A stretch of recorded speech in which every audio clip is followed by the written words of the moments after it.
What's up, people? We're back. We're here. It's me and Cold Blood, and we're here with a special pre-holiday version of Intro Mic Check. Cold Blood, how you doing today, brother? Very fantastic. As he enjoys his dinner. It's very fantastic. Yeah. Unfortunately, we started too late. Sorry. Yeah. I did want to do something, even though time was cut short, because we got people going on holiday, and including myself tomorrow. But we got people that are not coming back for a week. We had to make sure everything was done. So that took away like a good hour and a half that we normally would have. But we still wanted to do something because tomorrow is Thanksgiving here in the States. And I will be over at my daughter's house eating some turkey. And I wanted to at least do something before the holiday. I hope everybody is doing well. Let me put everything up as far as thumbnails and everything is going. Let's see who we got. Do we got anybody in the chat? Hit that like button, hit that subscribe button. Let's try to get to 10 likes. I know we're getting off to a later start than normal, but hit that like button, hit that subscribe button, let people know that we are live. We appreciate it. I found my video too that, oh crap. I found a video too that I meant to play, but because we was trying to get the capture card together, I lost it.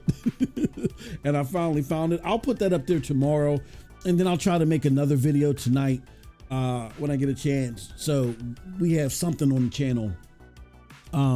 That is, unless you are able to stream tomorrow or whatever. You know what I mean? But if not, hey, what's up, Blue Fire Demon? Good to see you. Hit that like button as you come in, please. Appreciate it. But yeah, man. We got some interesting stories coming in. We got Tom Warren, Cold Blood's favorite gaming news reporter, Tom Warren. He's talking about the Xbox. This is an Xbox campaign, him and Paris. This is an Xbox campaign, will make sense soon. Uh-oh. I think I know what they might be talking about. I think I know. If it's not this, it better be something on that level or it's a wash. And then we also got news going on with PlayStation. They cut some prices of some things, and we are now going to go into the holiday season and see who is going to come out on top. I think we kind of like know the answer, who's going to come out on top. But with that said, shout out to everybody here. Let's shout out the chat. Hit the like button again as you come in. We appreciate it. I got to send out this tweet. Did I send out the tweet yet? No, I did not. Why is this thing, our network drive connection shortcut Inc. So it's not letting me. This is so weird, bro. Hold on one second. Let me try something.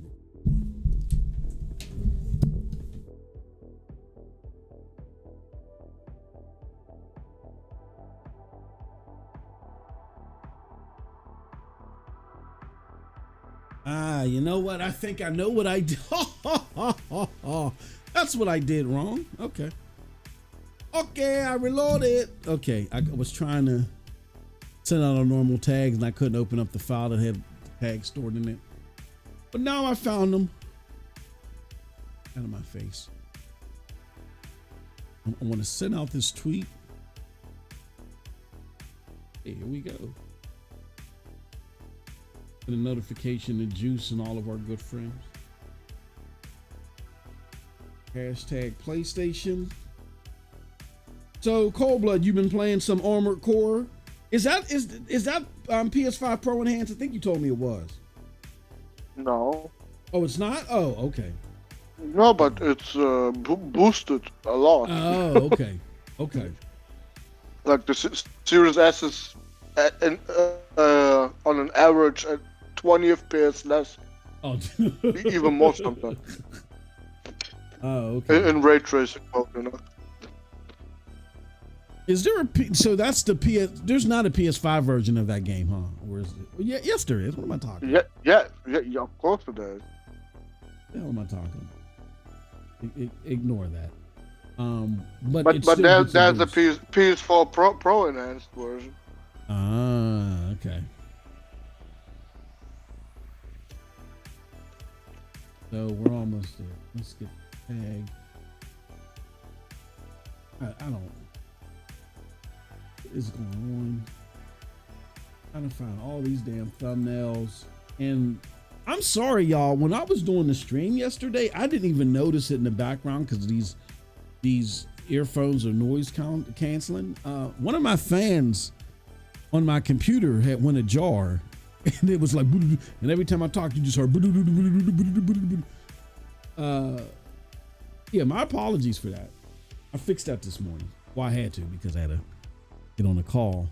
I could not get on a call and someone be like, okay, why does it sound like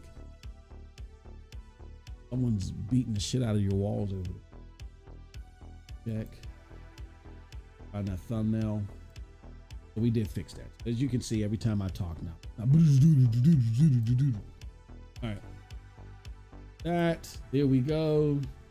We are now going to put this in the Discord to wake up the natives. And then last but certainly not least, you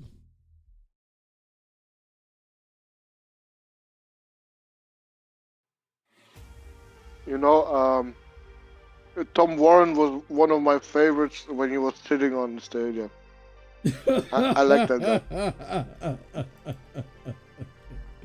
Oh, and you know why he shitted on Stadia? He only shitted on, like, there was this guy from 9 to 5 Google. I forgot his name.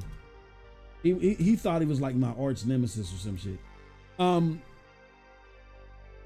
They only hated Stadia because I got on their case.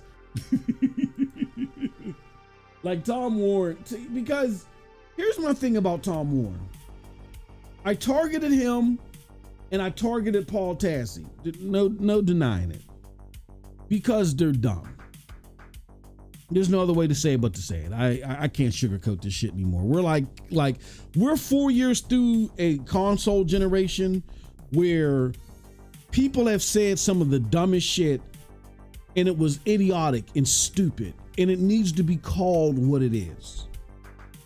Because when we try to make excuses for people doing dumb shit, they do it again. They don't learn their lesson. Like people like, oh, shaming people is horrible. No, I don't think it's horrible. I think it's shaming people is great. You know what I'm saying? Shaming you puts guardrails around you when you're doing too much. Now, there's a difference between shaming someone and bullying someone. If you did something horrible or you're doing something that hurts people, I don't feel bad in shaming you. And they needed to be shamed for the fact that they misinformed people. They didn't care that they were misinforming people. You know, like Tom Warren.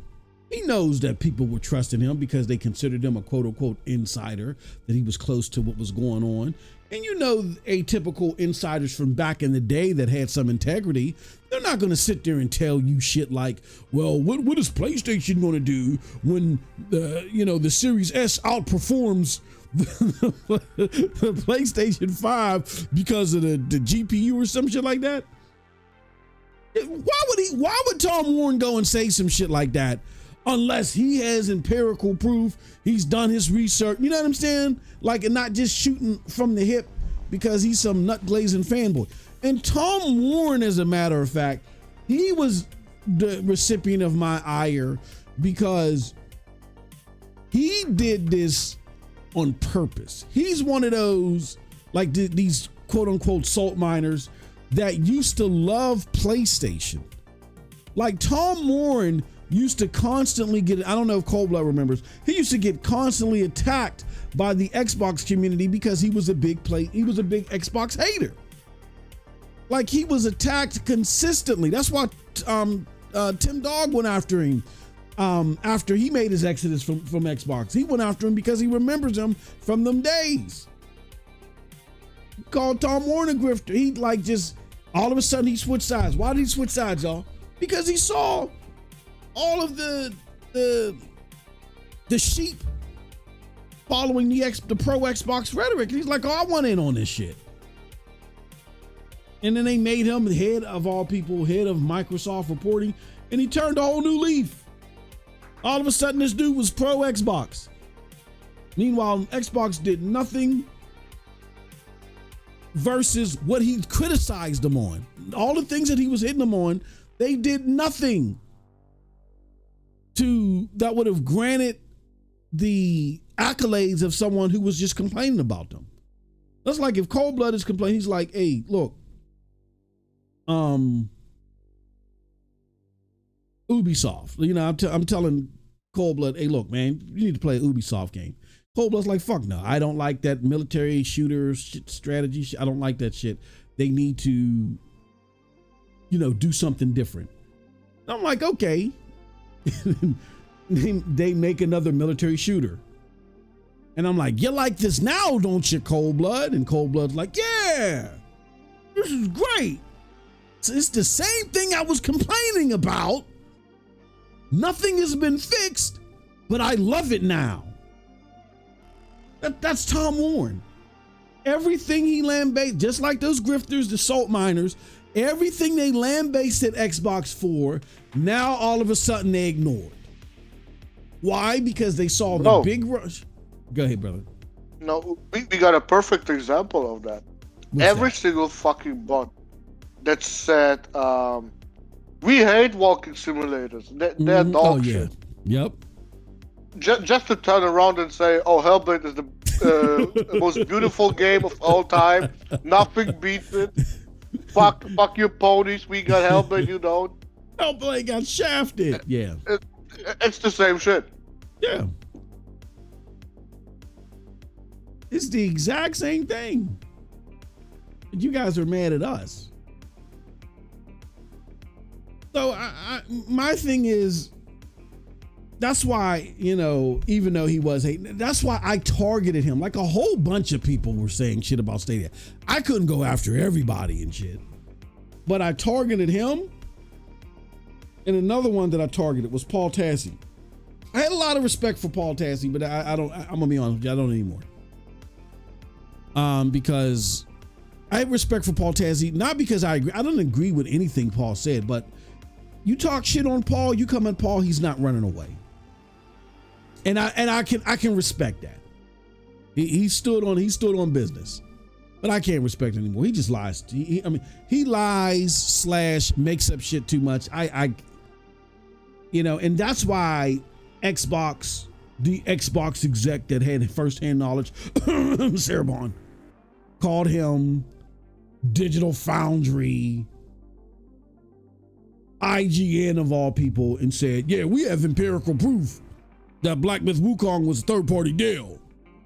There's a reason why they were called, and not Jason Schreier, not Jeff Grubb, not Special Nick, not somebody, not even Eurogamer, for crying out fucking loud. And Eurogamer is not the creme de la creme of the gaming space.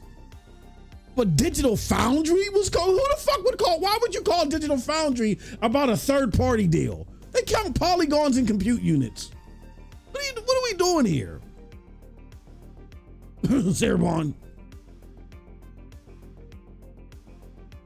So that's why I targeted him and Paul Tassi. Oh man, I put them on a thumbnail. That drove the community wild and shit. I love both of them. You love great guy. They were instrumental to the downfall of Stadia. What did you love their content about with Tom Warren when he said that what is PlayStation going to do when the series? You love that too. When he put that shit out there, what's PlayStation Well, going to do? that was a legitimate concern back then. All of a sudden, But unfortunately for the bots, that concern was total bullshit. Because ain't no fucking way a 4 T-flop console gonna beat a fucking 9 T-flop console. Get the fuck out. Yep. But the CPU has 0.1 megahertz more. Yeah. Bruh. Oh, that was good. Yeah, but we expect insiders like him to say, you know what? I'm hearing this, but we're going to look into this. No, but he's out there putting posts out there that pretty much solidifies this, and it's bullshit. What am I talking? What are we talking about? And then now he comes up with this shit, right? You might as well get right into it. What's this web? Tom Warren says, I think this will make more sense soon. This is an Xbox. And he's like, somebody says it already makes sense. And he says, to those paying attention, sure. And then we had Paris Lilly come through and say, yeah.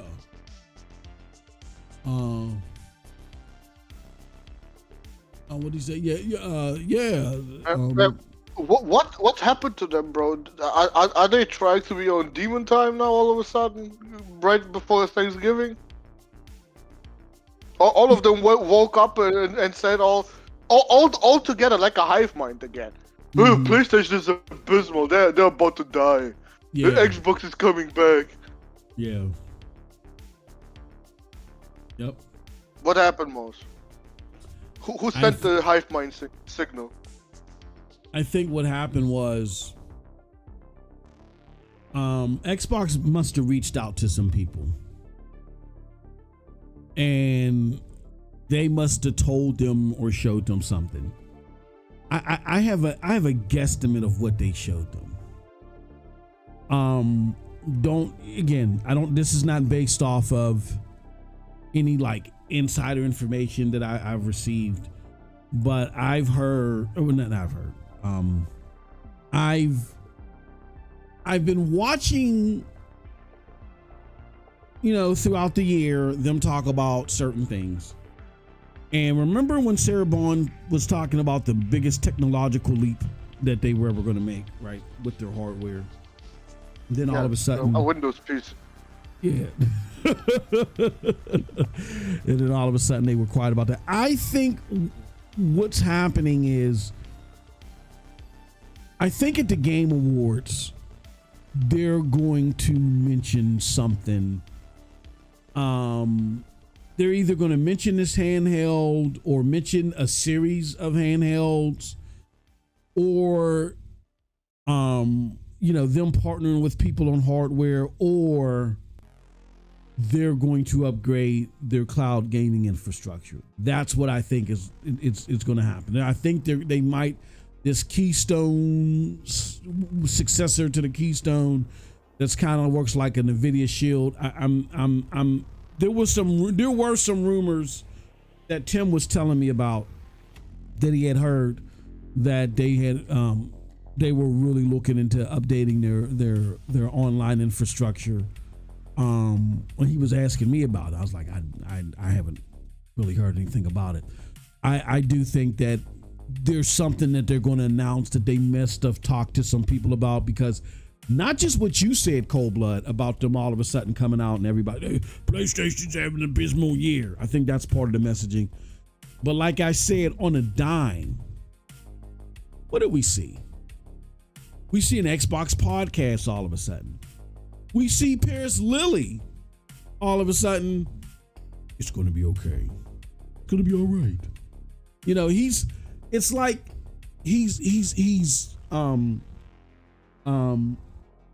auditioning for a role at Xbox again. And then Tom Warren puts this out here, and then you see Paris Lilly say, I don't know if I can find it.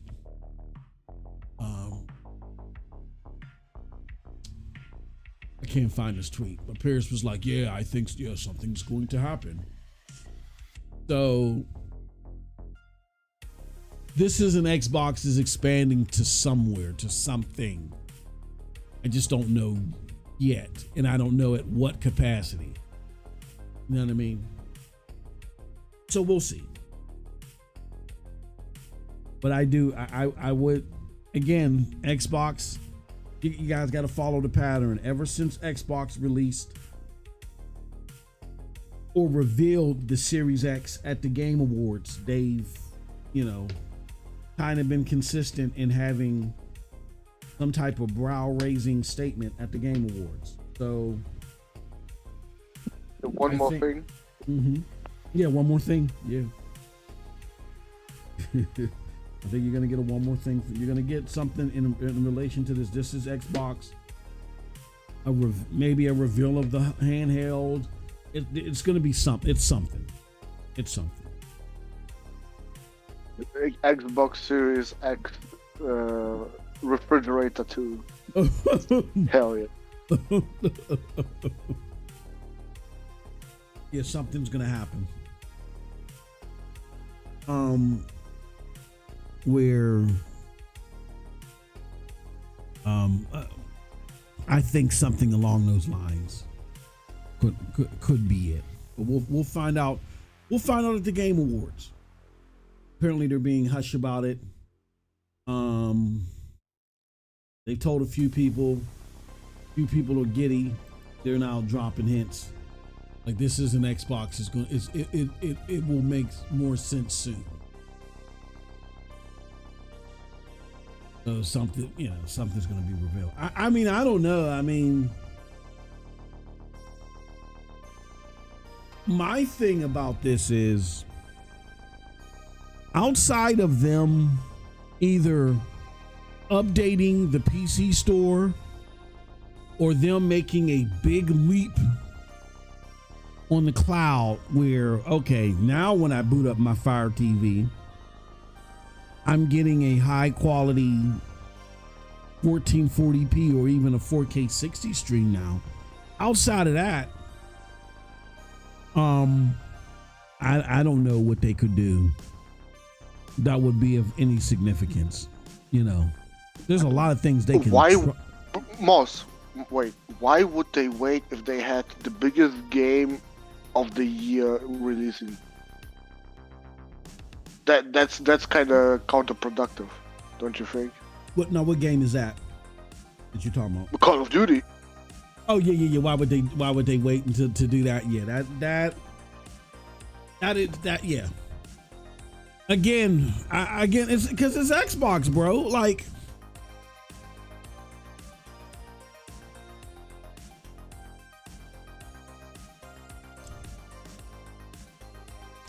well,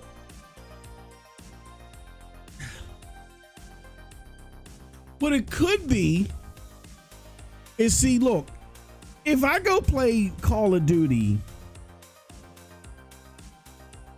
which this is interesting, like all these thoughts are roaming in my head right now, right? This is interesting. If I'm Xbox and I got this capability of like a 4K 60 or if I get this heavy upgrade coming to my cloud, if I launch that with Call of Duty, that means that even more people, instead of buying Call of Duty, would just try it on Game Pass. Like, the thought of even wasting your time to try it on Game Pass at 1080, a miserable 1080, a very poor 1080p 60 stream in what the mainstream would believe. And Microsoft didn't have too much to worry about. But if you're telling me, holy shit, Call of Duty can be played on my Fire TV and an illustrious 4K 60 stream, that could have even had a bigger impact on sales. So there could have been a reason why they wouldn't want to do that, but then that spills into something else that I was running through my head. Like you said, it would have been smarter for Xbox if I'm going to do this as an Xbox campaign, because this is a Game Pass campaign. This is an Xbox. So wouldn't it have been smarter? I know there would have been pushback, but so what? Wouldn't it have been smarter not to have Call of Duty drop day and date and have none of it on no tier? Have Call of Duty drop 3 months after the fact, and like you said, just launch the Xbox experience everywhere in 4K 60. That would have been better for Xbox, because you're getting a bunch of subscribers that maybe don't want to buy your console, but if instead of, let's say if I had an old school console, say if I had a last gen console, say I got a PlayStation 4 or an Xbox One and I haven't upgraded yet, and Call of Duty could be the game to upgrade me, and I got decent internet, maybe I will be willing to try this thing out for $20 a month if it's great enough, if I know that then I can buy Call of Duty 2 on it and play it there before I get my new Xbox. I'm getting the next generation version of Call of Duty at 4K 60. I think that would have been a smarter proposal for Xbox versus dropping Call of Duty day and date in there. Because and I hear people talking about, well, there's all these users. What does users mean? Like, you guys don't do the math. All users mean, without the money behind it, is these motherfuckers use up server space. Server capacity is expensive as fuck. They just passed legislation in California telling Microsoft, y'all need to chill the fuck out. Why do you think xCloud has queues now? Because they're not allowed to make more server capacity. Because these governors and mayors are saying, you're using up all of our electricity and shit, all of our resources. The bills are astounding. This shit is crazy. You got cables running underwater and all this. This stuff costs resources. You're hogging up all the resources. So just because there's X amount of users, that doesn't automatically mean success. What means success for Xbox is if there's just X amount of sustained users, people that are staying 5 months or more. So let's just say if there's 20 million people that tried Call of Duty,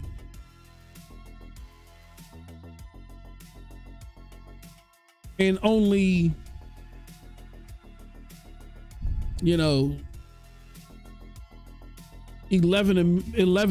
million of them stayed for more than a month. I would rather have simply 10 million Call of Duty sales where Game Pass was available. I'd rather just have 10 million sales than the 20 million people trying and just finessing it and leaving. That extra 10 million in activity, especially if they leave, doesn't mean anything. And I don't think people understand that. Why? Because Call of Duty is $70 a pop. I can try it on Game Pass for $20 or less. 10 million $70 purchases are bigger than 20 million $20 purchases. You guys get that, right?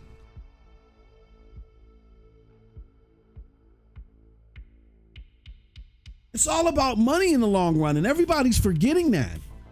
They're focused on these users because Microsoft is playing these games with you, and they got you focused on users. Fuck the users. The users mean nothing if they don't equate to more money in the long run. So if Microsoft over a 5 to 6 month span, if they look at all the Call of Duty activity that they got via everything, and then look at their projected calculations of, well, we would have got this amount of money had we made people buy the fucking game.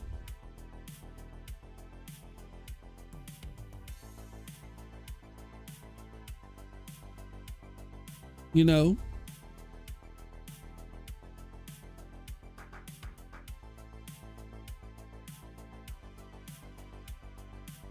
Now, what I think they could do with Game Pass, well, here's something else, Cold Blood, and you tell me what you think about this. Maybe on Game Pass, I don't drop, and PlayStation thought of this first, and now it makes even more sense why they do this. Maybe I don't put full games day and date in Game Pass, but I give you a time trial. I give you a time trial, and after the time you only get access to these time trials via the subscription service. And then if you like the game after the time trial, like 3 hours or whatever, then you can buy the game at a discount. That's why I like PlayStation. I play more games on PlayStation Plus Premium than I do on Game Pass.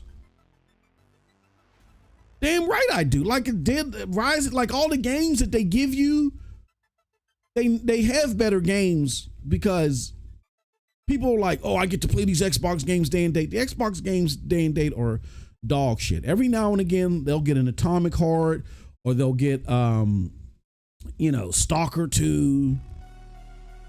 Or another game out of Ukraine. Apparently, Game Pass is only good for the games that they get day and date out of Ukraine, right? But, don't get a game in there that I'm like, oh shit, okay, I really want to try this one. Not sure if I want to buy it. Or with Stalker 2, I'll be honest with you, I wouldn't have bought it day one because I knew I didn't know everything that's going on. But you know the things that are going on with the studio, and it being a buggy mess, or it being incomplete, or it having issues launch, that didn't surprise me at all. And I would have been upset, understandably so, even though it may or may not have been out of their hands. I would have been upset to spend $70 on something that day one is all fucked up, right? But I would be willing to buy Stalker 2. Like, as a matter of fact, Coldblood and I was talking, I'm like, look, man, even though I have access to it Game Pass day and date, I might just hold off and just wait till it comes to PlayStation. So situations like that where I actually bought Atomic Heart. Where I buy Atomic Heart, or I'll buy Stalker 2 if Game Pass actually happens to have it. That's where it's a deal for me. But I'm going to be honest with y'all, PlayStation Plus Premium, they have way more shit in there that I play way more often. Like Horizon Forbidden West. That's how I played the game, through PlayStation Plus Premium. Dead Island and a bunch of other shit. They have a better catalog of games along with their games. God of War Ragnarok. I didn't buy God of War Ragnarok. I played it through there.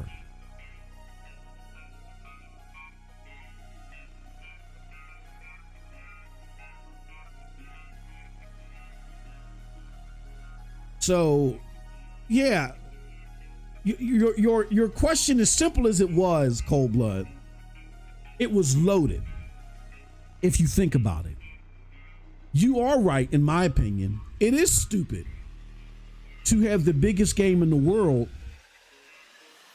come out and not launch this with the game. But you understand why they couldn't do it? Because if Game Pass is 4K 60 capable and Call of Duty's in there day and date, that motherfucker's getting finessed. Ain't nobody buying it. You know what I'm saying? Except like the diehard people on PlayStation. And you might even get them, because the PlayStation people had to buy it, whether they were going to commit to it or not, right? You guys had to buy it. But just imagine And there's a lot of you, I won't say a lot of you, there's a small percentage of you that paid your $70 for Call of Duty for Black Ops 6, and you really didn't care for it.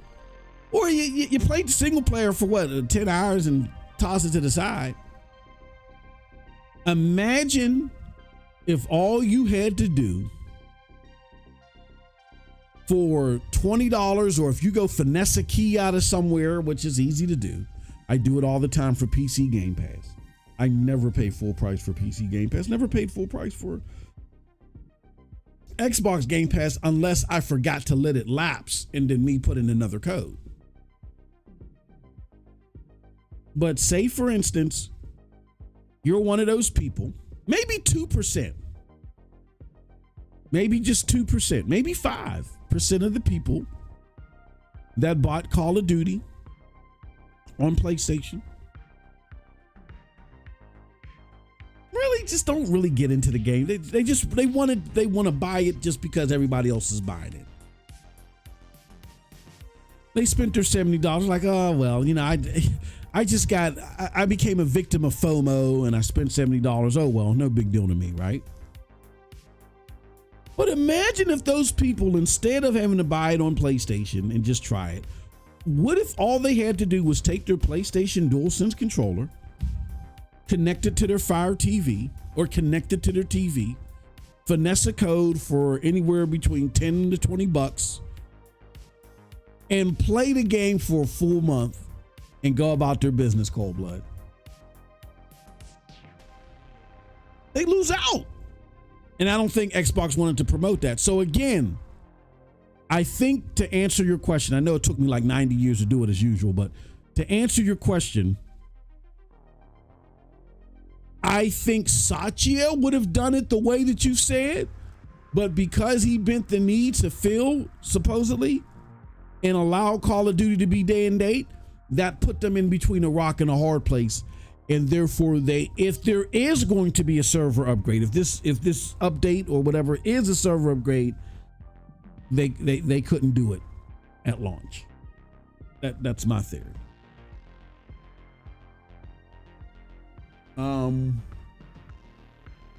Let's see here.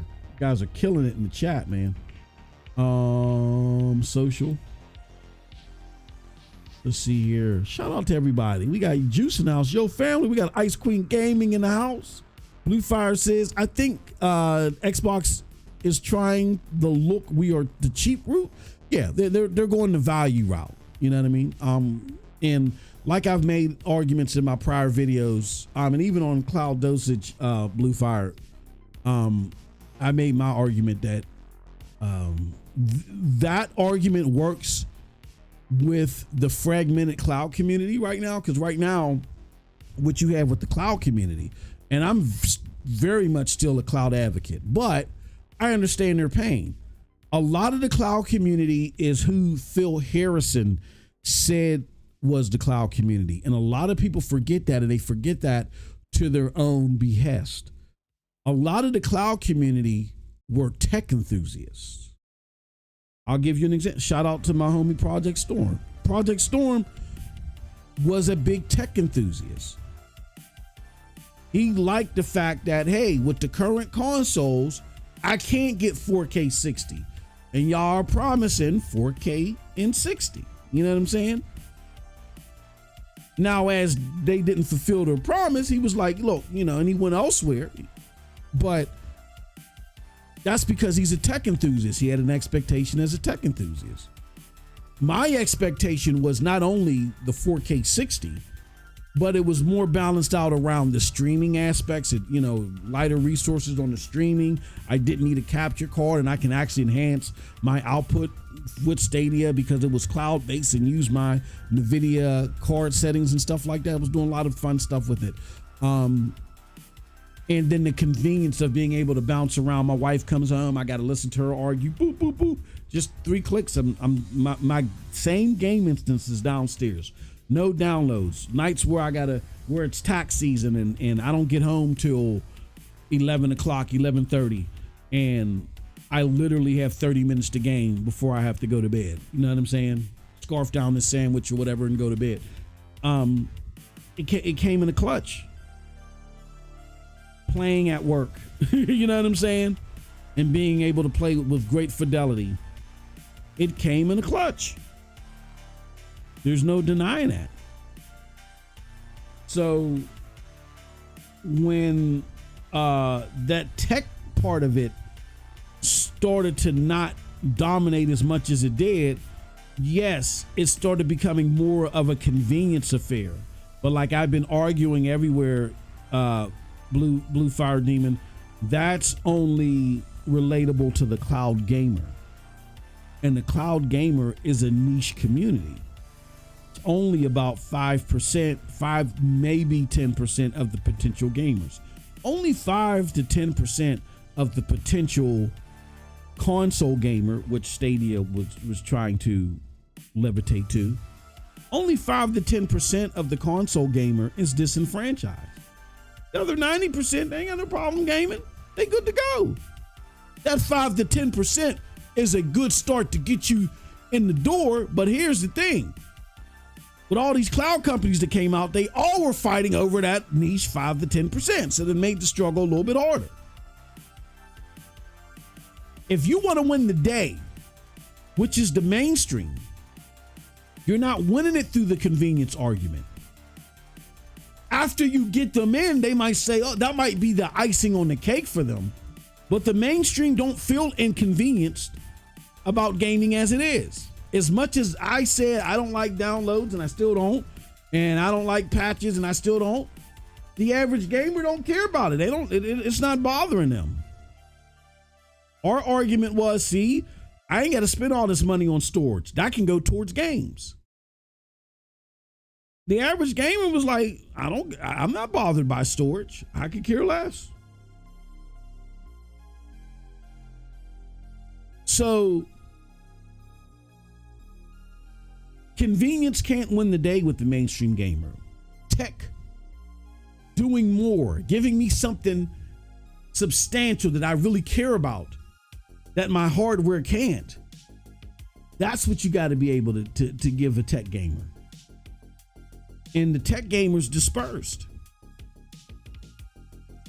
You know, now they're splintered. They've walked. A lot of them have walked away from cloud gaming. A lot of them just went to hardware, and a lot of them went to PlayStation. And I get it, especially now when you get a PlayStation 5 Pro. Oh my God! Like it does make you look. Makes me even look at NVIDIA GeForce Now and say. And now I'm starting to look at them with a more critical eye, because I'm looking at Stellar Blade. Saw my brother playing Armored Core. We were testing that out on this thing. And then I'm looking at NVIDIA GeForce Now. And I'm like, what next? What are you guys coming with? Because this PSSR is only going to get better. So what's next for NVIDIA GeForce? Are you getting more mods? No, I don't get more mods. It's just my HDR gets shut down. I got to turn HDR. You see what I'm saying? You don't win the day with mainstream just by convenience. This is not music. This is not movies. It's not TV. So, Xbox trying to go the way of the cheap.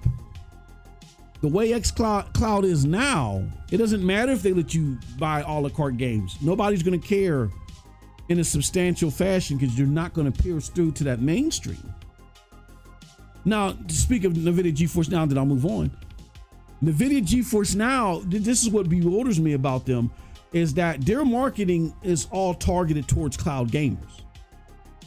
Here you have a system that puts 1% performance gaming in the hands of anybody that signs up for the service, and you just market cloud gamers. I get that you sell hardware, but everybody can't buy your hardware. So why don't you, those that can't buy the hardware, why don't you say, here's a feasible option until you get the hardware? Because people are still going to want the hardware. Why? I ain't got no freaking mods. So it doesn't trump the native experience. Because PC gamers want mods. We ain't got no freaking mods. So that's why I said I would be welcoming the cloud gamers. I'd be welcoming the cloud gaming creators and stuff like that, because they're going to promote your product, thankfully. But I would expand your marketing to the disenfranchised. There's way more disenfranchised PC gamers than there are disenfranchised console gamers. Console gaming is already cheap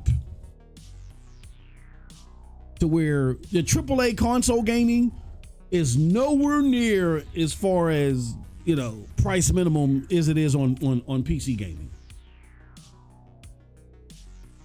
Like the PlayStation 5 Pro at $700 total is cheaper than a lot of these cards that may not perform as well. Hold on, let me grab something real quick. Cold Blood, if you could just give them your thoughts on Xbox. This is an Xbox campaign and the success that it has. I just need 1 minute to turn something off. I'll be right back.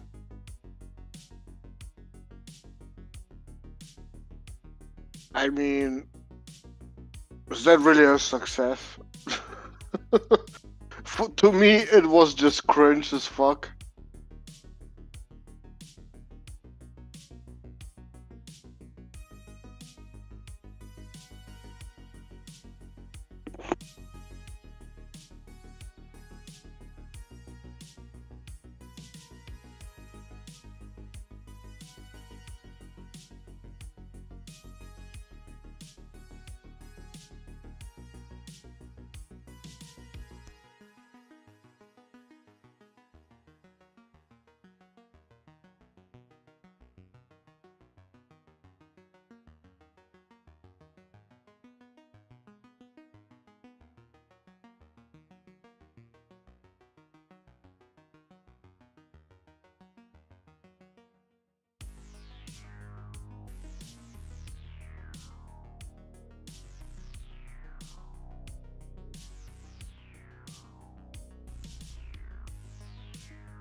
I'm back.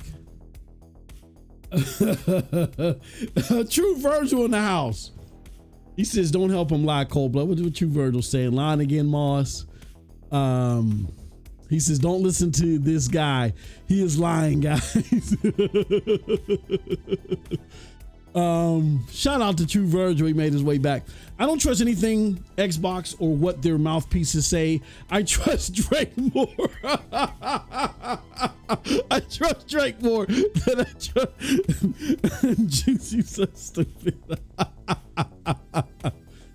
Another Xbox hardware reveal at VGA. Not this shit again. Y'all are stupid. Y'all killing me, bro. Can you please also answer to the poll? Oh, let me see here. You put a poll up there. Let's see. Is the air you breathe is it the air you breathe in Xbox? Yes. Oh shit. I did that just for True Virgil. Dion78, what's up?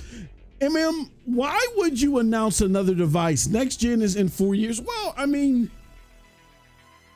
look, the Xbox isn't, they don't think about gens anymore. This is what I'm trying to explain to people. Xbox is no longer in a battle against PlayStation per se. So them worrying about generations or whatever, that's not how they're thinking. What Xbox is trying to do is they are the new publisher. It's the NPO, the new publisher order. What am I talking about? We got to stop thinking of Xbox as and they use the word ecosystem. Well, no, they don't use the word ecosystem. I don't think some of the fanboys do. Don't think of it as ecosystem. Think of it as simply game delivery. Xbox is trying to maximize their game delivery one or two ways. Way number one is through publishing. Okay. We put our game on PlayStation, Nintendo, Steam, Epic Game Store. We're going to put our games in other stores and other places. We'll give you guys a 30% split. We're going to take 70, but as long as our games are everywhere, we are going to, we're going to, just distribute to as many people as we can. That's through a publisher. Part number two is direct to consumer. And this is where I think the ecosystem part is being mixed in. And I'll explain why when I get to part three, which is the part they actually want to get rid of. Part two is direct to consumer. What is direct to consumer? In Xbox, the Windows Store, through cloud, where you basically interact with the Xbox store and they don't share anything with anybody. They deliver the game direct to you, the consumer, and they pocket 100%. Those are the two ways that they foundationally want to make money, and they want to do it at a higher rate than anybody else out there. And the third way is the way that they're trying to abandon. It's through a marketplace. Now, what do I mean by marketplace? Well, Xbox has a storefront that actually sells other people's games too. But as we've seen, even with their own games, the percentage of games that they're able to sell through their marketplace is very limited, and it's losing support. Because of mandates, just because of the low thresholds that they get for a la carte purchases. It's losing support. So now they want to, they currently have a marketplace that is profitable for them when it comes to Leviathan games like a Roblox or something like that. Hold on.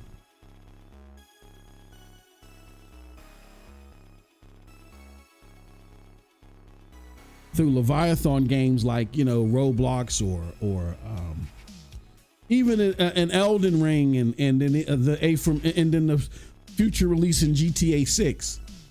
They want to still have a place for you to get those games so they can benefit off of 30% purchases there, but they're not really, they want the store, because that's where they're making most of their money from. Here's what you guys got to realize, and a lot of people bring this up like, why is Xbox doing this? Don't they know that they're going to lose out on all the money of the storefront? And yeah, and the storefront money is the most money that they're making outside of their services, of people wanting to play online. Here's the problem. They can't abandon that so quickly because, like I said, they make a lot of money there. And they don't quite know how to transition that down while increasing their footprint to make up for it in the games that they actually sell. So they feel the best way they can do that is direct to consumer. If we can limit the 70%, just think about it. When you're a storefront, you're making money off of 30%. But it's 30% of everybody. But if we can just simply increase what we directly sell and make and increase that threshold from 70 to 100, maybe we can make back a lot of that 30% that we would be forsaken if we get rid of our marketplace.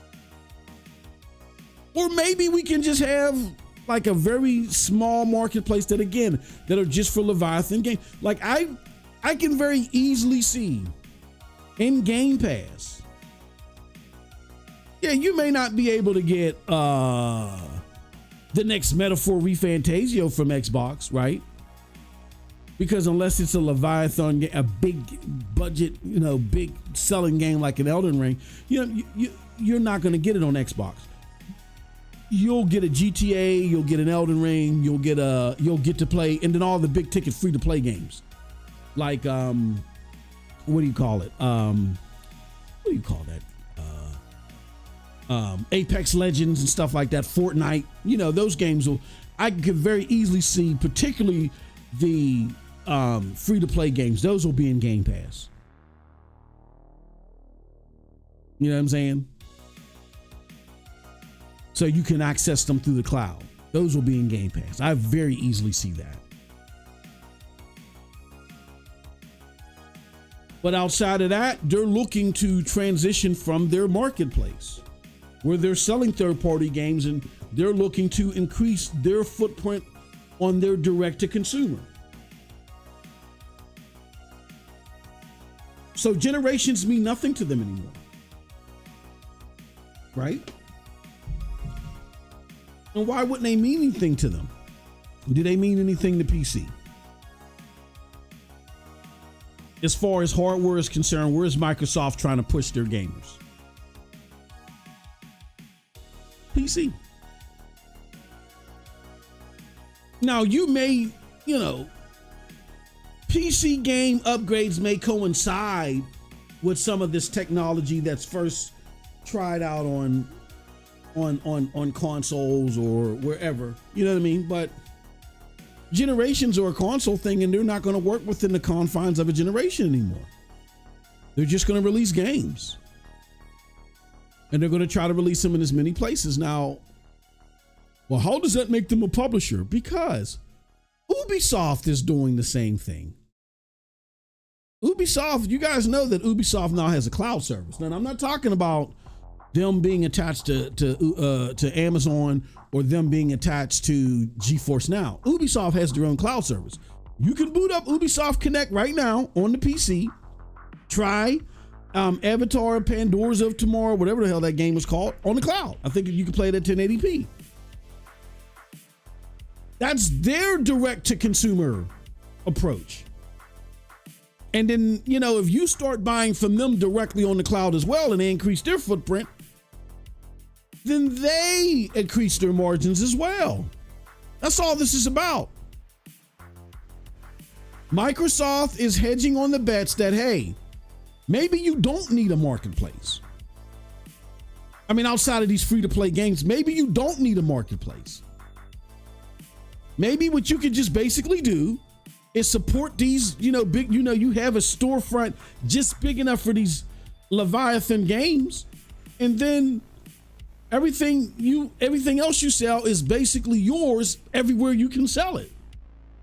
And you'll make up for that 30% loss, because now you'll have you'll have way more people. Think about it. If Microsoft's vision would have worked where they had 100 million active users, not this fraudulent 500 million active users because of games here and because of Candy Crush or whatever. I'm talking about actual 100 million active users between console, which was supposed to be their lowest, PC, and cloud. They would have destroyed what they made through their console marketplace.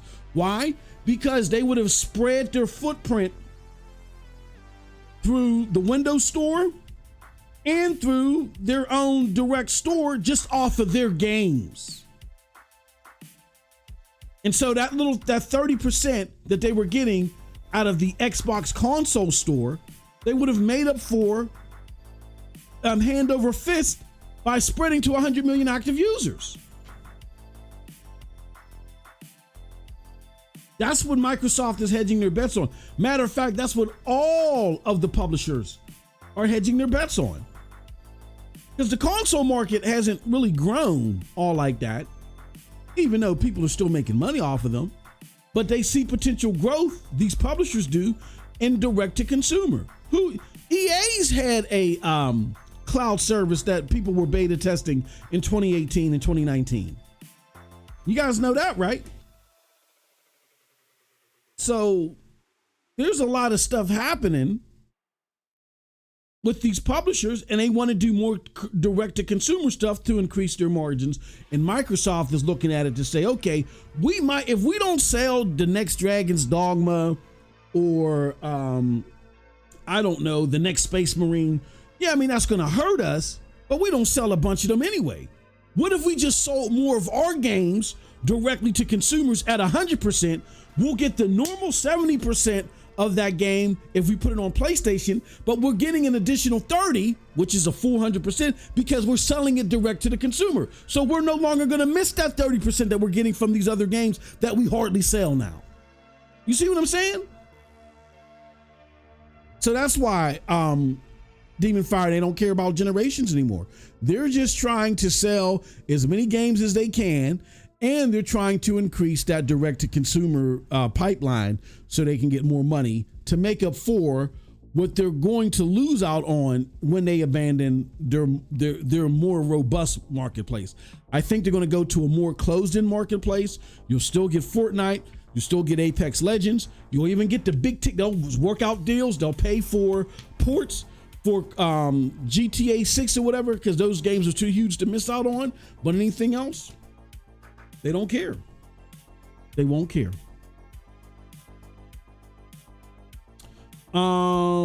Just play the finals with GeForce Now, says Demon Fire.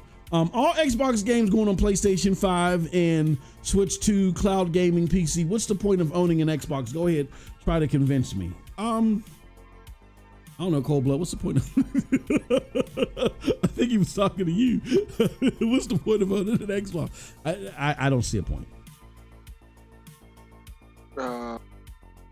It's a great heater for the home. Yeah, I guess. I mean, heat rises, right? So yeah. the Xbox has the perfect design for that. You gotta press your pants off. Just hover them over the hole. I don't know. Look, man, people come and tell me, I love my Series S, I love my X, whatever. People love to play in pig shit. I can't tell you, you know, I can't give you I can't give you a reason, man. I'm sorry. I just can't. If you're looking for a granular console experience, look, here's the thing, man. Here's the thing.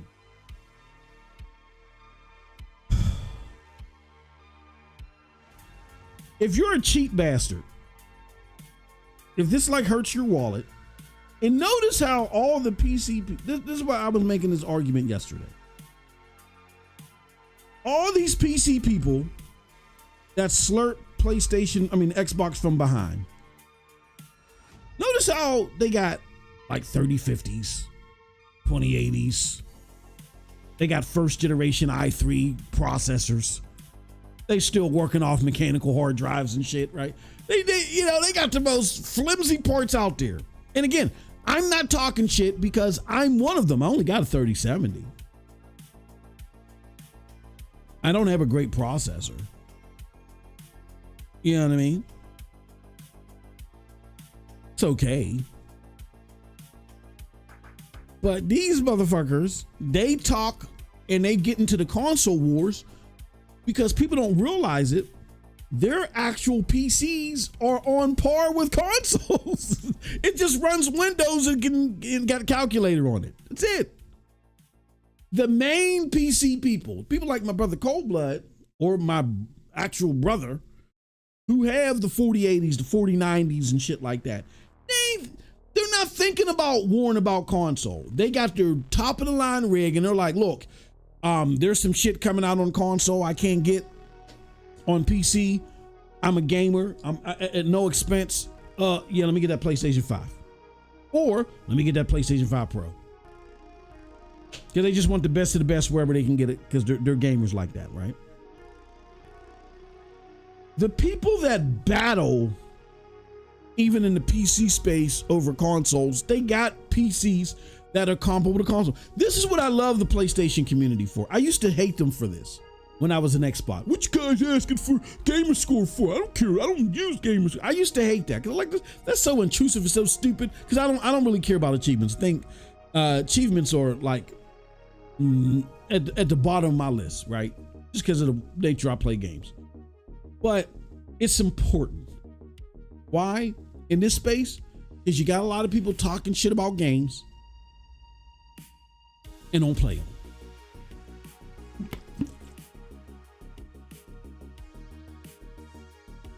And when PlayStation people started asking people for their gamer score, motherfuckers started scattering like roaches. You see a lot of those people disappeared that used to be around. Now, you make those people roll. And now you got these PC people that talk like they got top of the line PCs, but they only have mid-tier PCs. So I would suggest do what King Thrash did. I saw him do this past weekend. He said, you're arguing with me on Twitter, but I want to know, what is your rig like? How much was your rig?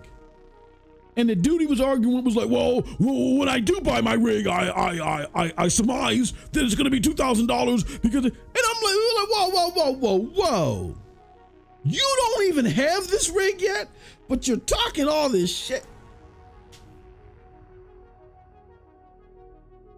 That's what you're dealing with. You got a lot of frauds. Like, I'll give you an example. My son, I've given him so much shit. He's 18 now, so he don't get what he used to. I've given him, like, I've had Acer laptops, like $1,500 Alienware laptops, $2,000 laptops, things that I've had for a couple of years, and I was like, okay, well, I'm gonna upgrade. So, son, here goes the laptop, and he'd break it in like 2 weeks. It'd be destroyed. Like, I've never seen this happen before. The fucking battery in the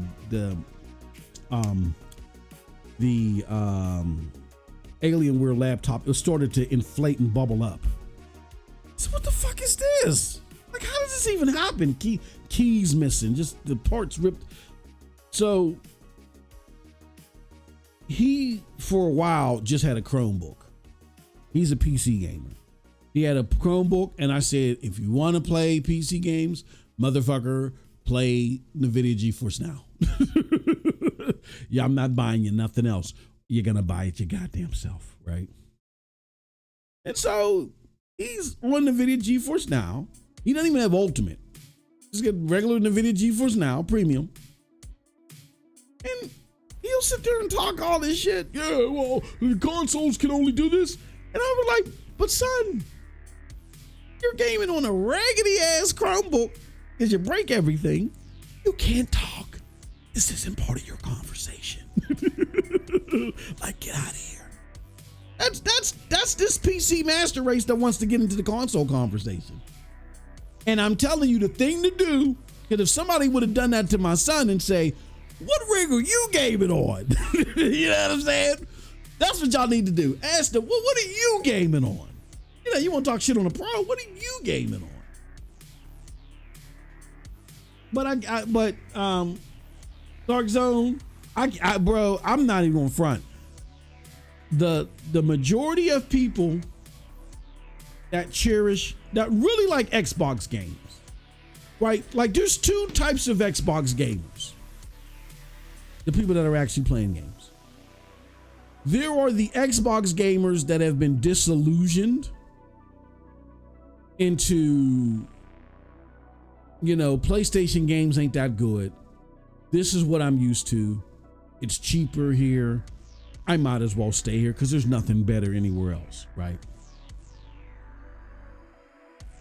That's Xbox gamer number one. Xbox gamer number two is cheap. They want a game on the cheap. They don't care about quality. They have very low standards when it comes to games and game design, game loop, graphical fidelity, all that other shit. They might own an X or whatever, but they don't. It doesn't matter. No, they play their games on easy. You know what I'm saying? Like their standards, their tastes are very, very minimal. And because Xbox is supplying you pennies on the dollar gaming, they're not going to PlayStation, because PlayStation's like, no, we're not. This is prime rib. You got to pay for this shit. This is not a pork chop sandwich out of the 5 and dime. This is prime rib. You're gonna pay for this shit. And they don't like, well, how dare you make me pay for prime rib? I can get the McRib for $1.99. They just brought back the McRib for $1.25. How dare you charge me $80 for this steak? Oh my God. That's Xbox gamer number 2. And a lot of those gamers have taken those cheap ass ways over to PC.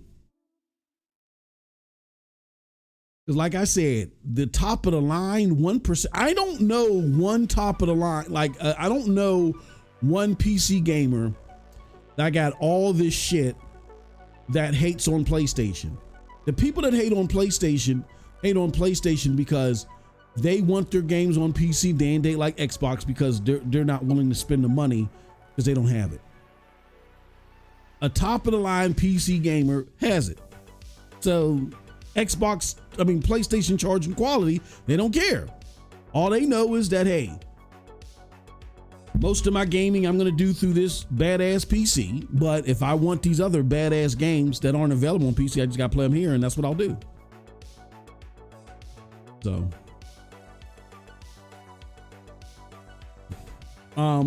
the game was in development for 12 years. They moved time, jumped off, sorry dev period, using the proxy as an excuse to push out trash. Now, I think real world vision, you know what I think happened? I think Microsoft said, we're moving Avowed to next year. You got to come out. I think Microsoft did that. Because a lot of people, when they're playing a game, like Cold Blood said, the game, like, within itself isn't awful. It's just trying to get through it is a pain because it's so fucking broken. What games do MM2K buy? What's the last game I bought? I think the last game I bought was Space Marine 2, and we beat that, which is my fault. We don't have that footage here. Was that the last game I bought? Now, I did finesse EA out of Dragon Age Veilguard. I don't. It's not a bad experience. My fears about a lot of the political posturing and shit that I was seeing online, it's not in the game, and then the game actually gets better. I don't know what those first 4 or 5 hours were about. I don't know who was responsible for them, but whatever they were thinking or smoking, they need to stop, and someone needs to smack them in the head with a bamboo shoot until they realize not to ever do that again. After you get past the first 4 or 5 hours, then the game gets better. It gets significantly better, and I've yet to come across any of that cringe political posturing, that Holly weird stuff, as I like to call it. I don't come across none of that Holly weird stuff, so I'm cool. I don't like the term DEI. I don't like the term woke, because woke is being misappropriated for something that it's not. When the original term was made, about not believing in the government, which I'm one of those folks, so I take a large slight to that word being misappropriated by people that just don't know what the fuck they're talking about. It's Holly weird, and DEI is something that's been around forever.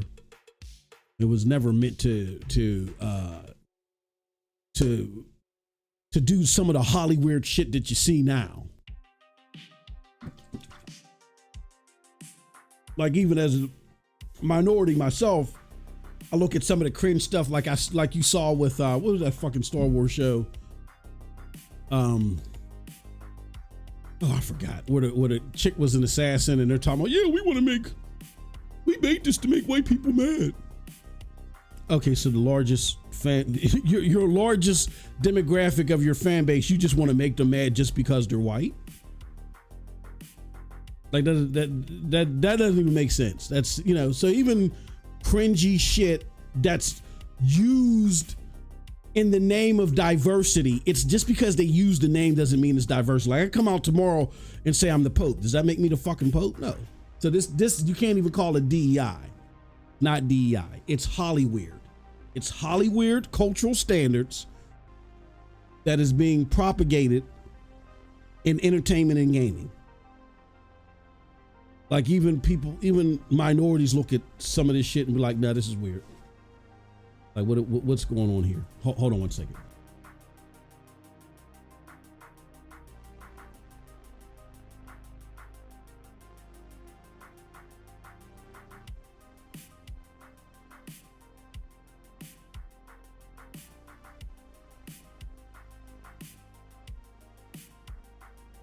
Okay, yeah. So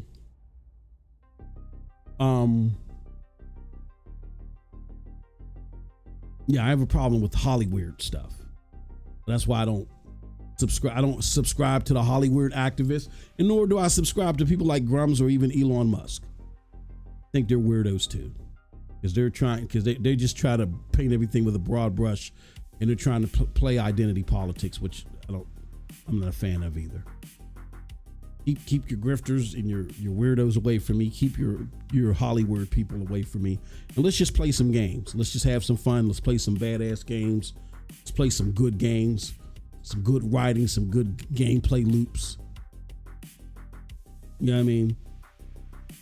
And Dragon Age scared me. There's clearly some political posturing in there, but it's optional.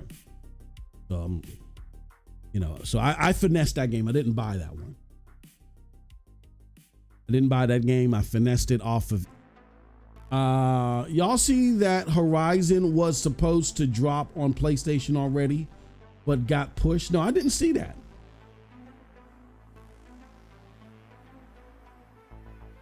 I didn't see that. That's an interesting story. Oh, Silky now. My brother's back. I missed him.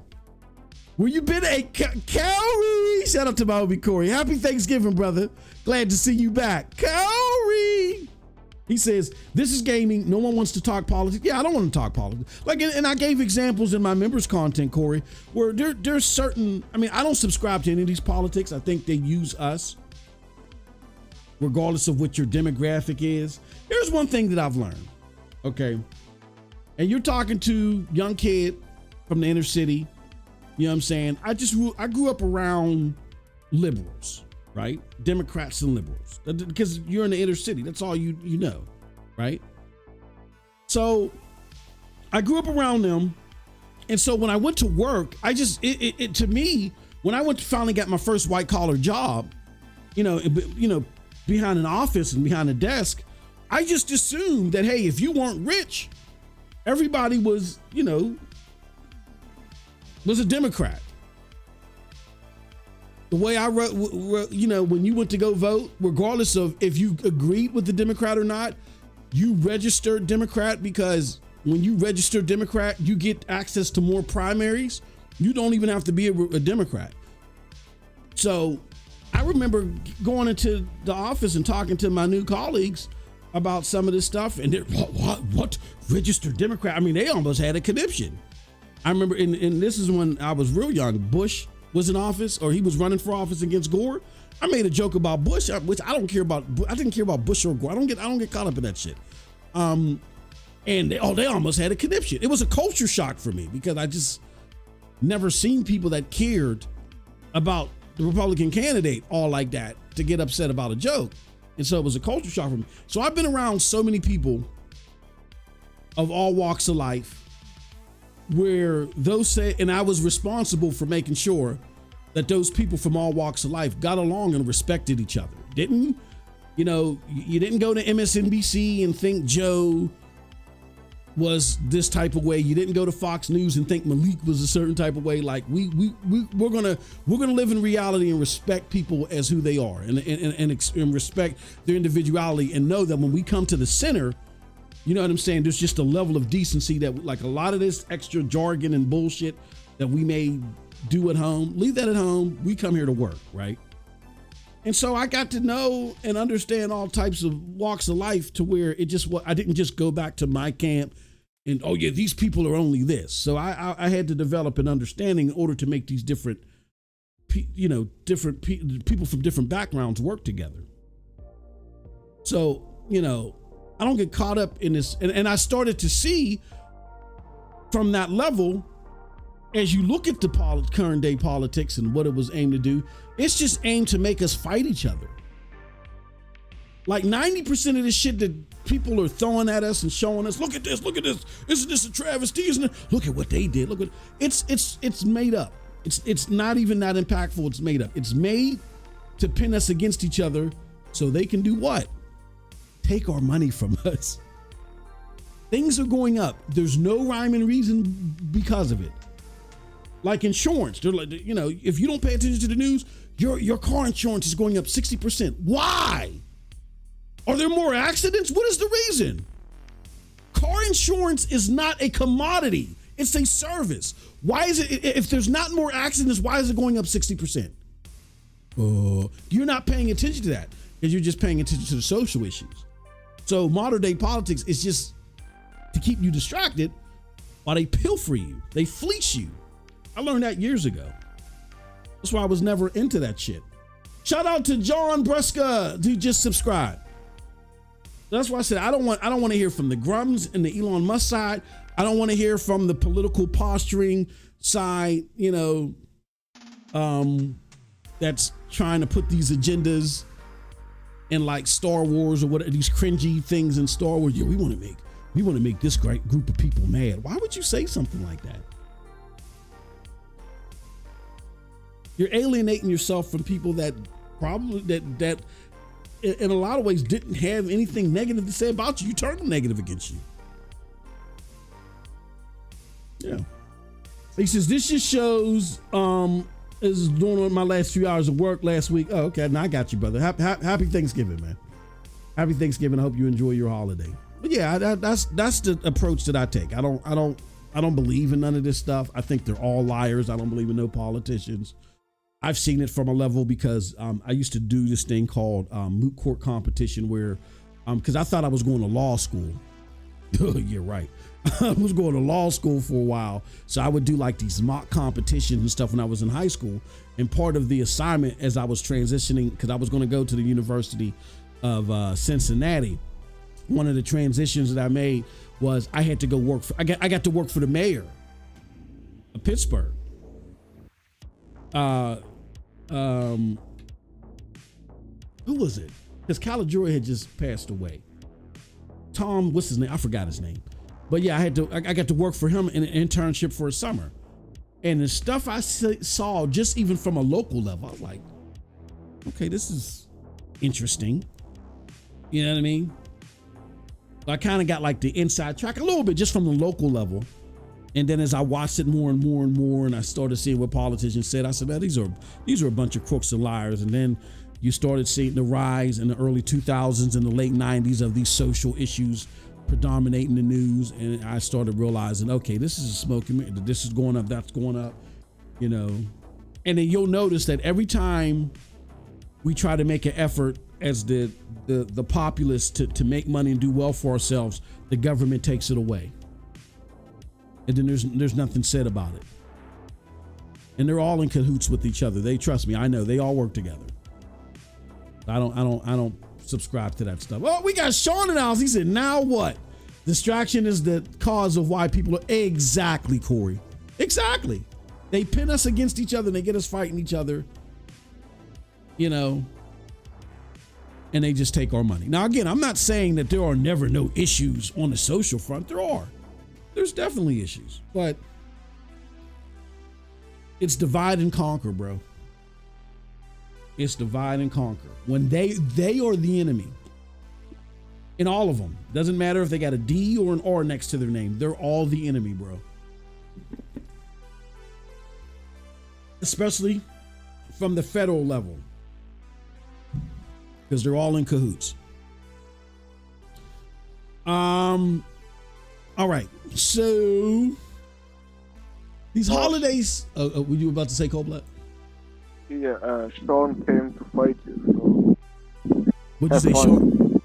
Sean what? Yeah, Sean came to fight you. Oh, he did. He's saying Horizon is all great.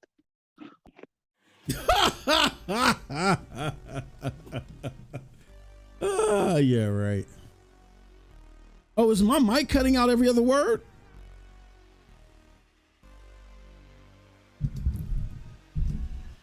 Hold on. Is my mic still cutting out, y'all? Maybe it's because I was rocking back and forth and I have like a... How about now? Is it better now? Corey says, I just finished Velguard and I don't see how people are upset with it. Yeah, you know what, Corey? And I can only speak for myself. I can sympathize where people were upset with it. Because you had a lot of people who I can tell... excuse me. That was gross. I'm sorry. Online... who are liberal, who saw some of the dialogue and they said, this is weird. Like, this is cringy. And my thought look, this is what you guys got to understand. I've been gaming for 40 years. Some of you, and again, I'm not saying this is a diss or this is a flex. I'm just letting you understand my mindset. Some of you haven't been on the planet that long. I've been gaming for 40 years. I've been a nerd. Again, like I said, I came from the inner city, got into a little trouble as a kid. And then a lot of my uncles and my older cousins and stuff, they all nerds, tech heads, IT people, engineers, stuff like that. They said, nah, we're not letting you go by the wayside. So they took me under their wing and got me into technology real young. And I've been a nerd ever since. I was at the arcades every Saturday and all the other stuff, right? You know what I'm saying? Because I grew up, my family, we grew up poorer than like pretty much everybody else in our family. I grew up in a single parent home, so we struggled. So we were like I grew up in real tough neighborhoods, and so they were like, "Nah, we're not gonna let you fall by the wayside." So and I became a nerd to kind of distract me, so I didn't go back home, be in said neighborhood and fall into, a lot of the riffraff that happens there. That being said, one thing about being a nerd from back in the day is we were all about the nerdy, geeky stuff. Like, we weren't into politics. That's why I said this stuff never bothered me. When I was telling jokes and people getting upset, I never understood it. We weren't into any of that stuff.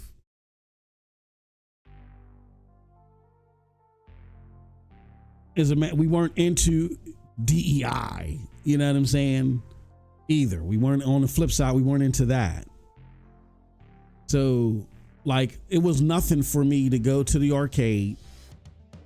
It'd be like 10 of us. We go over somebody's house. It was every nationality under the sun.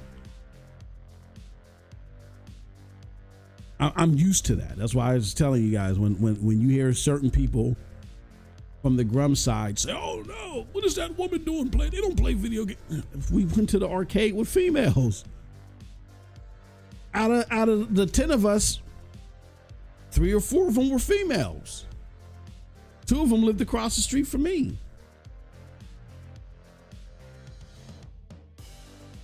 That wasn't abnormal to me. But if you grew up somewhere else, it was abnormal to you. That's why I said I had to learn, I had to go through that culture shock when I started managing people. And I had to walk them through their ignorance politely, because you tell somebody, "Yo, you're ignorant," or whatever. They don't know that they're ignorant. They're just ignorant. You got to walk them through their ignorance and say, "Look, man, it's not what you think it is, really." But when we were nerds, man, we didn't care about this stuff. We were trying to put a balloon around ourselves trying to escape that stuff. We let everybody else fight those battles on the outside. It was about video games, comic books, anime, you know what I'm saying? The latest gadgets and what, you know, even back then. That's what it was about back then, bro. It was not about this stuff that it is now. And now that nerdistry has become mainstream, now it's about all this. Now we got, you know, like I talk about in my video, this whole thing with what the Avowed dude said. Now, there's more to the story than the surface because I did some research on it real quick. But still, it's like you're inviting a war in gaming when you couldn't, you know, you just look at it and you say, whatever, dude. Now you're inviting a war in gaming and you're trying to make gaming ground zero. Like, that's what I said. I don't side with the Grum side, nor do I side with the Hollywood side. Where I come from, gaming is supposed to be void of all this stuff.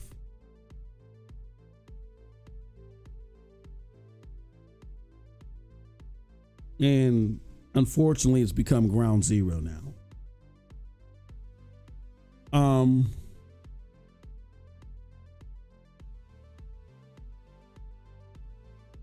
He says, I said Horizon Lego will do well this holiday season because of the Switch.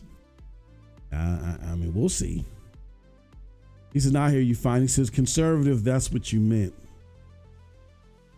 All the nerdy shit was political. No. What was political? I don't remember. There was nothing political when we went to the arcade. There was nothing political when we went to the comic book store. I mean, I see what you're saying, like there was political tropes in there, but it wasn't like finger wagging stuff. It just showed you both of the sides. And it used vertical slices of political stories to tell you an entertaining story. You didn't see political activism in being a nerd, is what I'm saying, Sean. Political activism, you know, like comic books. What's his name? Black Panther's arch nemesis, Killmonger. He's a politically motivated figure, but nobody cared about the politics more so than just saying, oh, this is the backdrop of his story.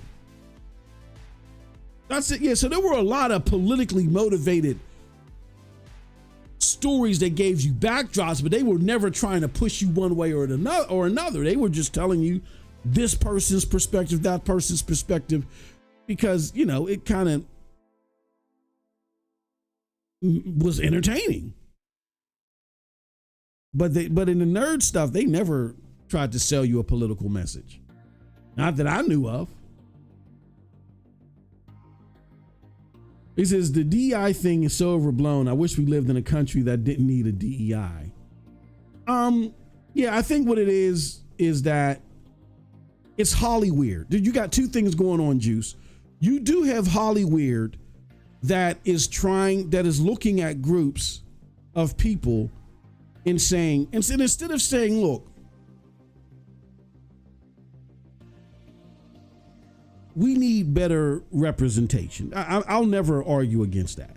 We need better representation. You can't have 30% of your consumer base be XYZ and you only show ABC 99% of the time. That's totally different from saying, I want to make white people mad. Or what did this dude say? I want you to come and take my job and send me back to the woods as a white man. Like, what? What are we doing here? Like, why are we even having this? What is going on? And then that just wakes up the grifting Grums and lame weirdo ass Elon Musk, and they inject themselves into this. Where I don't want as a gamer, I don't want to see Elon Musk's weird ass at all. Please spare me of that. It ain't got nothing to do with his politics. He's just awkward and weird. I don't want nothing to do. That's why when Chappelle, of all people, which he ain't quote unquote woke, there's a reason why. When Chappelle brought Elon Musk out on stage, y'all even remember that? And they booed him. In the height of Dave Chappelle's controversy and all that other stuff, and the crowds that were coming to see him, they weren't quote unquote woke. They liked that Dave Chappelle was standing 10 toes deep and was saying what he was saying, right? On his comedy. Some more Hollywood shit, right? Because he can say this derogatory, he can talk about all these people. He can't talk, there's one you can't talk about. That's Hollywood stuff. Anyway, he bring out, he's like, hey, look, man, this is gonna be a friendly crowd. We're gonna bring you out. They ain't woke. Come on, Elon. And they booed his ass. Like, boo, get this weirdo the fuck out of here, man. Get this bum out of here. Can't stand that dude. Yeah. I always loved the badass female character. Like most of the time when I play a game, particularly like Borderlands or whatever, I'm a female character, unless it's a character where you can design the character from the ground up. But if it's like a Borderlands where you got to select, I'm usually the female character. You know what I mean? He said he and she because she had big polygon. He says they'll never understand the 80s and 90s rabbit holes didn't exist yet. The community was influenced, not so. Yeah, exactly, man. And again, I'm not putting all the emphasis on one side or the other. It's both of them. It's two completely divisive sides that don't want to talk to each other. Each side looks at the other side as the devil. And because there was this battle raging of Hollywood in TV and cinema, they now want to bring that battle to gaming. And I think we equally should look at both sides and tell them to fly a kite into a thunderstorm. Like, no, I don't want any of your activism, and no, I don't want any of your defense. Like, both of y'all, go fight over Star Wars or some shit. Like, get the fuck out of here. This is our inner sanctum. Get the fuck out of here. Gaming has always been an escape, bro. I can't handle it. I can't handle it. So yeah, that's Tom Warren, what he was saying. What time is it? Oh, I better get the fuck out of here. Tom Warren was hinting at something. I'm guessing that it's going to be about their cloud capabilities, and or they're going to release a device capability during the Game Awards, or a PC store, something that's supposedly going to make this is Xbox make sense. Last thing I want to talk about before I get out of here real quick is that there's going to be let me see, Black Friday sales for the Xbox and for PlayStation. Black Friday PlayStation. PlayStation PS5 Black Friday. I should probably say PlayStation 5. Like, there's sales on games, but I'm hearing that the game sales aren't that great. Here, let's take a look. So let's look at consoles. Oh, okay, yeah. So, yeah. So the consoles are $75 off, or you can get the Fortnite Cobalt Star bundle for $375. Or you can save $125 on the PlayStation. Yeah, so I think these, I know by now we would like for the PlayStation digital to be $350. Costs are costs. So that ain't happening. But you can save $200 on PlayStation VR, What is the regular price of PlayStation VR, Cold Blood? What's the normal price of that? PlayStation VR 2? 600. Oh shit. Okay, so you you'll get it for 400. Or you can save $250 on the bundle. Save up to 30% on 12 months of PlayStation Plus. That's interesting. Unrelated, if you guys watch Hulu or Disney Plus, there is a sale going on where you can type in hulu.com/GMA, like Good Morning America, GMA, and you got to make a new login ID, but you can get Hulu bundled with Disney Plus. Wario had put that out there for $2.99 a month. So I did sign up for that because I like watching, and I did it only for Bleach because I like watching Bleach at 4K. And you can do it on Hulu, but it's tricky for it to happen. But when you pull up Bleach on Disney Plus, it jumps right to 4K. Let's see here. Let's look at some of these game sales. Spider-Man 2 was $39.99. Star Wars Outlaw, $52.49. Hogwarts Legacy is $20. Astrobot is $10 off. Silent Hill is $10 or $5 off. $15 off. So is Baldur's Gate 3. Final Fantasy VII Rebirth is about $20 off. And Dragon's Dogma, the deluxe edition, is $30 off. Says browse the entire digital game sale. Let's take a look. Anything? I want to see if Horizon. Holy shit, there's a bunch. Oh, Metaphor is going to be on sale. Okay. Stellar Blade. Oh my God. Yeah. Look, man. You guys got to get Stellar Blade. Like get a PlayStation 5. Now, if you don't have a PlayStation, I would get a 5. I would sell if you're okay. If you're someone who mainly plays third-party games on your Xbox, don't really you got Game Pass, but it really doesn't matter. I hate it. It's worth trading it in, getting rid of your library. You're going to get access to better games because of it, because the Xbox games are coming over if you are interested in them. PlayStation games aren't coming to Xbox. You got games like God of War, Stellar Blade, Final Fantasy VII Rebirth. The games speak for themselves. They're always nominated. You can say what you want about Jeff Keighley.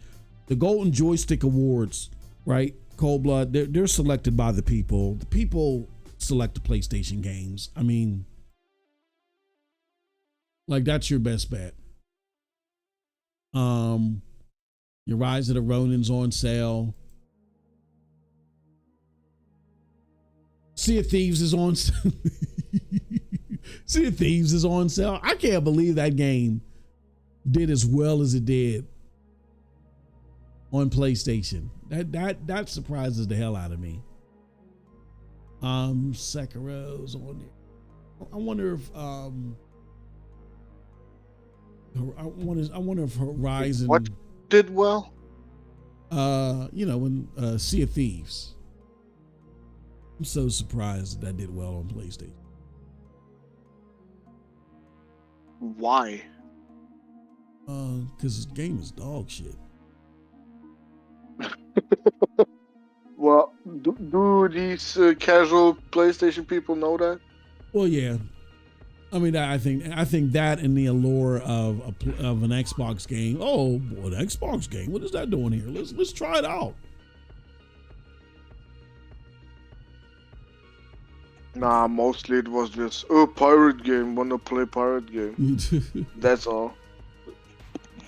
Really, just $20. I'm looking to see if Horizon Forbidden West. So, Horizon I need to buy that shit. Forbidden West. Is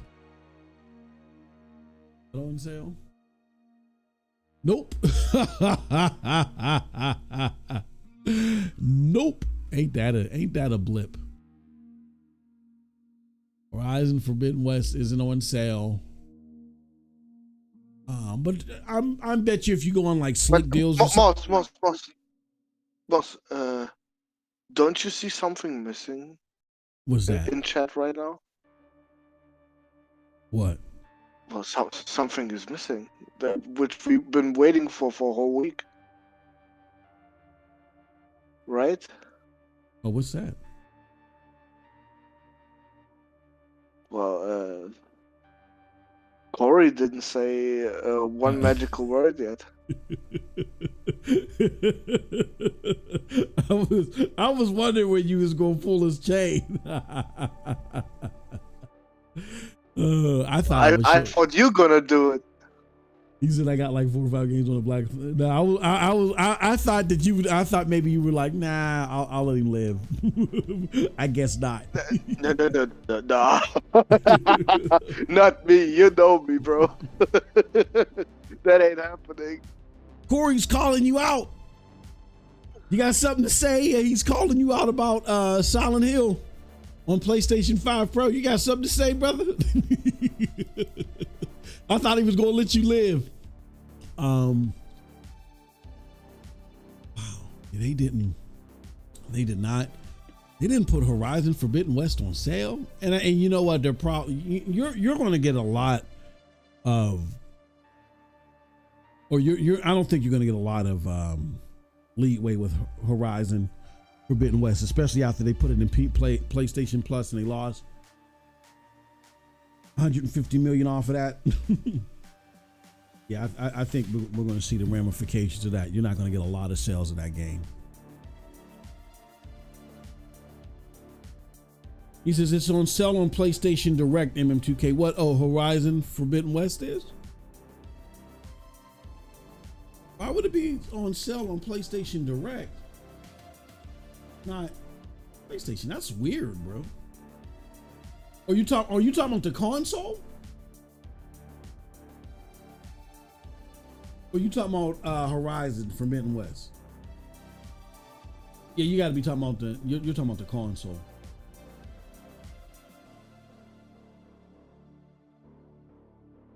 Horizon Forbidden.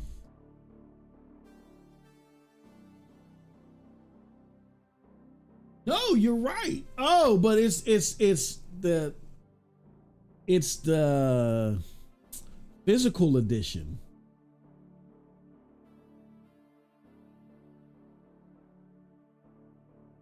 Ain't that something?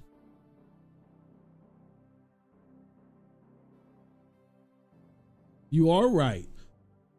It's the physical edition that's on sale, not the digital. That's wild, bro.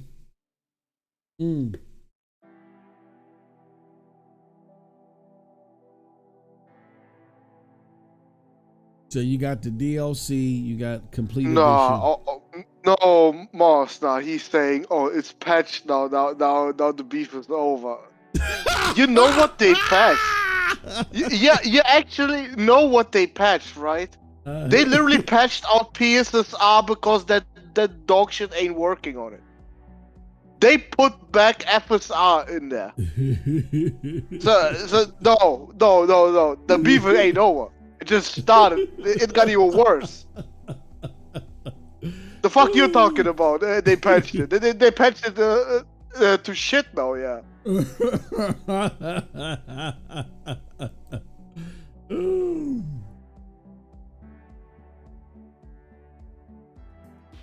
Yeah, Corey, you might have to let that one go, good brother. I'm letting you live because of the holiday. I'm just gonna say you gotta let that one go, good brother, because he had what all that stuff you was saying was right. You know you would have came back here. Now Mars, now Cold Blood, don't move. Don't move, blindfold him. You'd have had us blindfolded and shit. You'd have found out where we at and shit. Had us blindfolded and shit. Blindfold him. Don't move.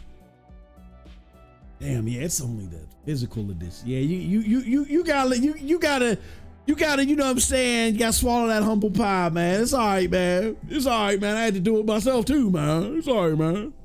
Swallow that humble pie and just say, yeah, you know what? Yeah, I kind of went. You know, I hopped off the G ride on that one unnecessarily, man. It'll be all right, man. Yeah. Oh, that sucks because I want to buy this, but I'm not going to pay full price for it. All right. With that said, y'all, I got to get out of here. I got to make sure I got everything done on my side. I can have me some turkey over my daughter's house. Right. Not completely. You gonna need another 15 minutes, or at least 10. No, I ain't got it. I was supposed to leave 30 minutes ago. Goddamn boss. He says, why are all these games running fine, but with Corey? Wait, so they put in PSSR and didn't put it in the patch notes and took. Hey, bro. I gotta go. You're lucky, Corey. Corey, you're so lucky. I gotta go. Or Cold Blood, you can go, hey, boot up a PlayStation game and go live and say the continuation. Oh, Corey, that's go live, bro. You go live. He ate about the games. Hey, yo, Corey. For the function. No, you was not. No, you was not. No, you was not, man. You ain't trying to throw away your professor status. You was like the professor the other day, man. You dummies. You gotta understand. You was Professor Killjoy the other day. Now you asking questions. You done went from the professor, you took off your glasses, you wouldn't sat in the student seat. No. Oh no. Oh man, I gotta get out of here. You lucky, Corey. We love you, bro. Have a great Thanksgiving. I gotta get out of here. I'm like 30 something minutes late. All right, y'all, till next time, have a wonderful gaming day. Peace.